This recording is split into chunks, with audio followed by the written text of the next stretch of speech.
Бәріне сәлем, сіздермен екінші курс студенті Жанболат Жолдыз, болашақ тарих пәні мұғалімі. Бізде бүгін нұсқа талдау болады. Яғни нұсқа талдауға көшсек. Жер бетіндегі мұз басу дәуірі тән кезең.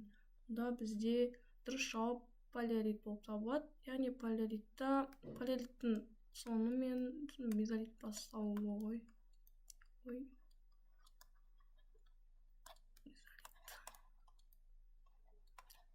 Қалып жатырмын. Жеті асар, қауыншы, отырар, Қаратау мәдениеттеріне қатысты ежелгі мемлекет. Ол бізде бірінші вариант сақтар келмейді, сарматтар келмейді, тұғындар келмейді. Яғни бізде үйсіндерді келмейді. Ол бізде қануы мемлекеті болып табылады. Оғыздардың астанасы Янкиген орналасқан өзен бойы. Оғыздардың орналасуына келетін болсақ, яғни ол бізде есіл бойы жатпайды. Бізде дұрыс жауабы Сырдария бойы болып табылады. 6-9 ғасырда отырықшылық мәдениет орталығы болған Отырар яссы, Сығанақ қалалары орналасқан аймақ. Яғни бұл бізде оңтүстік Қазақстан болып табылады. Қалғандар сұрақтармен келмейді. Келесі бізде 5-ші сұрақ. Қазақ хандығының негізін қалаған сұлтандар. Яғни бізде мұнда Керей мен Жәнібек хандарды аламыз.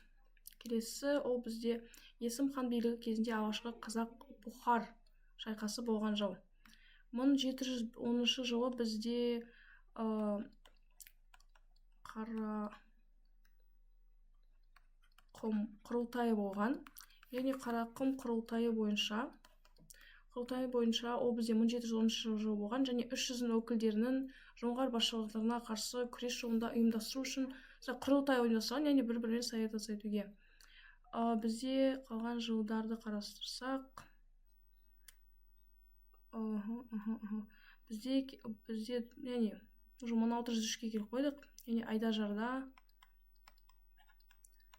Айдажарда қазақ-бұхар шайқасы болған болатын.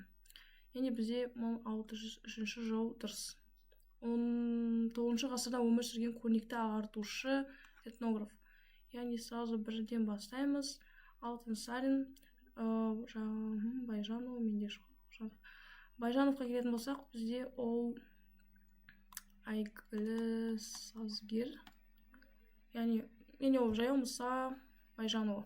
Ол бізде әйгілі сазгер. Ақбаевқа келетін болсақ, ол бізде юрист.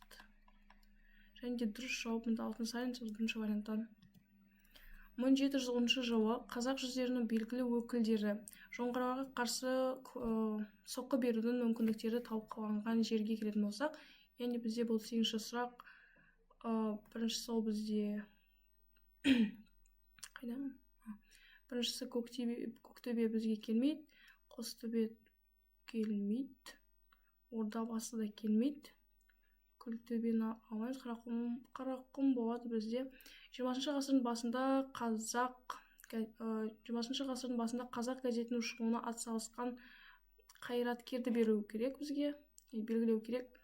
Яғни ол бізде 9-шы сұрақ болса, 9-шы сұрақ бізде Жангелдин болмайды, Рысқұлов болмайды. Яғни Әлихан Бөкейханұлы. Әлихан Бөкейханұлы бізде Алаш партиясының беделді мүшесі. Отан соғысы кезінде патриоттық тақырыпта жазылған Жабаевтың өлеңі. Яғни отан соғысында болса, бізде екі жауынгер жатпайды, гвардиялы. Ол бізде Ленинградтық өренім атты еңбегі. 1960 жылы Мәскеуде қазақ жастарының ұлттық демократиялық қоғамдық ұйымының ұйымдастырушысы Букетов емес, Сүлейменов емес, Әуезов емес, Шаханов. Бізде дұрыс жауабы Шаханов болып табылады. Яғни, 1960 Мәскеуде қазақ жастарының ұлттық демократиялық қателесіп кеттім. Бұл жерде бізде дұрыс жауабы Мұхтар Әуезов болады. Келесі сұрақ. Қазақстан 2030 стратегиясының басты ұстанымы мұнай және газ ресурстары дамыған 30 елдің қатарына ену. Екіншісі бізде дамыған 30 елдің қатарына ену, 3 тұғырлы тіл, нарықтық қатынасқа ену, жекешелендіру, ұлттандыру, тұрақты шекара, ядролық қару, ұлттық қауіпсіздік, энергетика, кәсіпқой мемлекет. ұлттық қауіпсіздік, энергетика ресурстары. Негізінен кәсіпқой дегенде сол бизнесті қарастырған деп ойлаймын өзім. Яғни бизнес деген өзінің бір аспектісі бар. 11-ге келетін болсақ, ол бізде 12-ші сұрақ екен ғой. 12-ші сұраққа келетін болсақ, осы жауабы дұрыс болады. Қанолардың 16 гектар жерді алып жатқан қаласына келетін болсақ, Мардан жатпайды, Шаршишақ жатпайды, Бетянь жатпайды, Құлата. Және бізде дұрыс жауабы Алтын Асар болады. 942-1212 жылы өмір сүрген мемлекет, яғни ол бізде түргештер жатпайды, 7-ші жылы Қырықтар жатпайды. Ол бізде Қарахан хандығы болып табылады. Яғни Қарахан хандығы 942-1212 жылдар аралығында өмір сүрген болатын. 15-ші сұрақ. 16-шы ғасырдың аяғы мен 17-ші ғасыр басында билік құрған қазақ ханы. Яғни уже қазақ хандығына келіппіз. Яғни егер Тәуке хан бізде жатпайды. Есім хан, Хақназар, Тәуекел, Жәңгір. Яғни бізде бұнда дұрыс жауап Есім хан. Қазақстан тарихына 100 датаны қарастырсақ та, Есім хан, просто билеушілердің жылдан жатасақ, уже примерно ясно болады. 16-шы ғасырда қазақ хандығына ең ұзақ уақыт билікте отырған ханға келетін болсақ, ол бізде Қасым хан емес, бұрындық емес, бізде Хақназар хан болып табылады. 17-ші сұрақ. 19-шы ғасырдың екінші жартысында Қазақстан мен Қытай арасын байланыстырған су жолы. Егер 19-шы ғасырдың екінші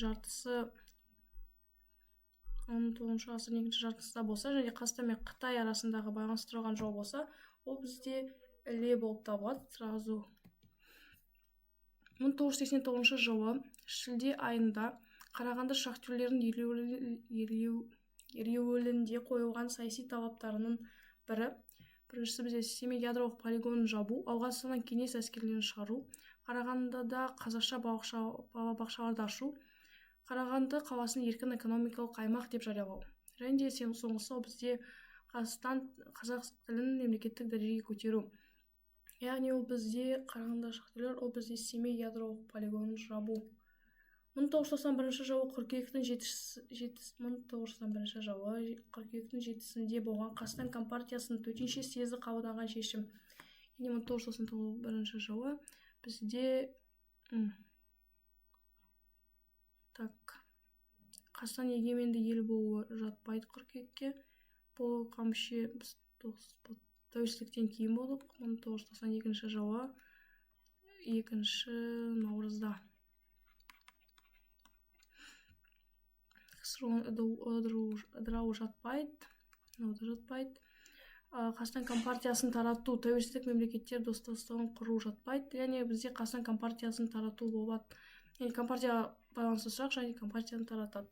20-ші соңғыға келсек, мәтінге қарап Әбілқайыр ханның жаулаушылық соғыстарының бағытын анықтау керек. Яғни онда 3 нүкте берілген, соның орнына дұрыс жауапты қою керек. Ол алдымен өзінің қарсыластары Мұхаммед Қожа ханды Маңғыт әмірі Уақас биді жеңіп өзіне қаратады. 15-ші ғасырдың 40-шы жылдарында Балқаш өңірінің терістік батыс жағын өз иелігіне қосады. Әбілқайыр хан көп уақыты мен күш-жігерін жұмсаған жер, яғни Ақ-Орда жерінің оңтүстік аудандары, Сыр өңірі мен Қаратау аймақтары болған. Яғни енді варианттарына келетін болсақ, ол бізде біріншісі батыс Сібірден оңтүстікке қарай, Орта Азиядан шығыс Түркістанға қарай, ол бізде сразу түседі. Оңтүстік Қазақстаннан солтүстікке қарай, Жетісудан Орта Азияға қарай, яғни тоже X. Жетісудан Орта Азияға қарай, шығыс Дешті Қыпшақтан батысқа қарай. Яғни бізде бұнда дұрыс жауабы батыс Сібірден оңтүстікке қарай деген варианты дұрыс болады. Осымен 20 сұрақты талдадық. Бір нұсқа талдау бітті. Болғандарыңызға рахмет, назарларыңызға рахмет, сау болыңыздар.